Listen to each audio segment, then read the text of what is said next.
बहिणींसंदर्भात या बजेटमध्ये कोणती मोठी तरतूद किंवा 2100 रुपये करण्यासंदर्भात कोणताही निर्णय घेण्यात आलेला नाही, त्यामुळे काय सांगाल? विरोधकांचं म्हणणं आहे की लाडक्या बहिणीला फसवलेलं आहे या शासनानं. मला वाटतं विरोधकांच्या नजरेमध्ये नेहमीच लाडकी बहीण योजना ही खूपच आलेली आहे. मुख्यमंत्री माझी लाडकी बहीण ही योजना महायुतीच्या सरकारची अतिशय महत्वाकांक्षी अशी योजना आहे आणि आज जवळपास 2,52,00,000पेक्षा अधिक महिलांना आम्ही दर महिन्याला हा लाभ त्या ठिकाणी पोहोचवत आहोत.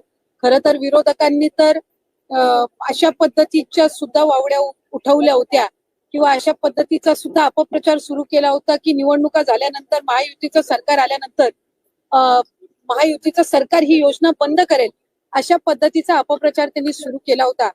खरं तर त्या अपप्रचाराला कुठेही बळी पडू नये असं आम्ही सर्व लाडक्या बहिणींना आवाहन करत होतो आणि आज खऱ्या अर्थानं महायुतीच्या सरकारच्या वतीने आदरणीय अर्थ व नियोजन मंत्री उपमुख्यमंत्री अजितदादांनी आपला कारकिर्दीतला 11वा अर्थसंकल्प सादर करत असताना लाडक्या बहिणींच्या साठी मुख्यमंत्री माझी लाडकी बहीण या योजनेसाठी जवळपास 36,000 कोटींची तरतूद ही त्यांनी यंदाच्या वर्षासाठी केलेली आहे. एकत्रित असा लाभ याचं वितरण सुद्धा आम्ही 2 दिवसापूर्वीच सुरू केलेलं आहे आणि लाडक्या बहिणींच्या महिन्याचे 1500 हे त्या ठिकाणी 2 दिवसातच पोहोचलेले आहेत आणि महिन्याचे 1500 सुद्धा ते पोहोचवण्याचं काम सुद्धा प्रगतीपथावर आहे.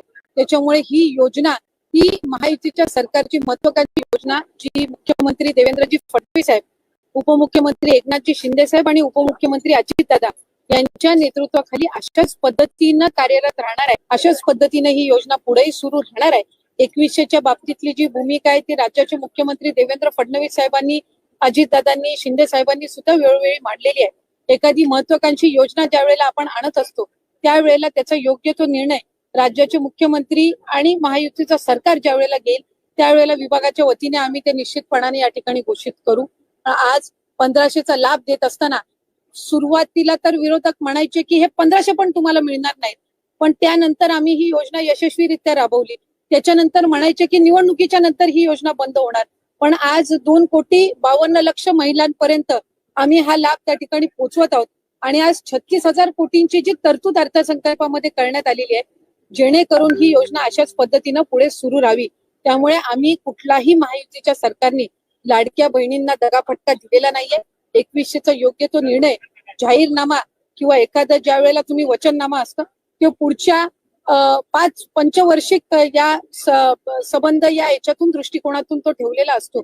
त्यामुळे त्या बाबतीतला योग्य तो निर्णय हा महायुतीचं सरकार हे निश्चितपणाने घेईल. व्हिडिओच्या माध्यमातून दिलेली सर्व माहिती तुम्हाला स्पष्ट झाली असेल आणि लाडकी बहिणींचा येणारा जो पुढचा हप्ता असणार आहे तो 2100 रुपये वाढवून तुम्हाला मिळणार आहे, पण त्यासाठी तुम्हाला काही महिन्यांची वाट बघावी लागणार आहे. अर्थसंकल्पामध्ये याचा बजेट सुद्धा प्रस्तावित झालेला आहे आणि त्याला मान्यता देखील मिळालेली आहे, परंतु राज्याची परिस्थिती नाजूक असल्याने हा हप्ता सध्या तरी देवला जाऊ शकत नाहीये. परंतु तुम्हाला एप्रिल महिन्याचा जो हप्ता आहे तो प्रत्येक लाडक्या बहिणींच्या खात्यावरती जमा करण्यात आलेला आहे आणि आता इथं मे महिन्याचा हप्ता सुद्धा लवकरच लाडक्या बहिणींच्या खात्यामध्ये जमा करण्यासाठी निधी वितरणाचा कार्यक्रम देखील होणार आहे.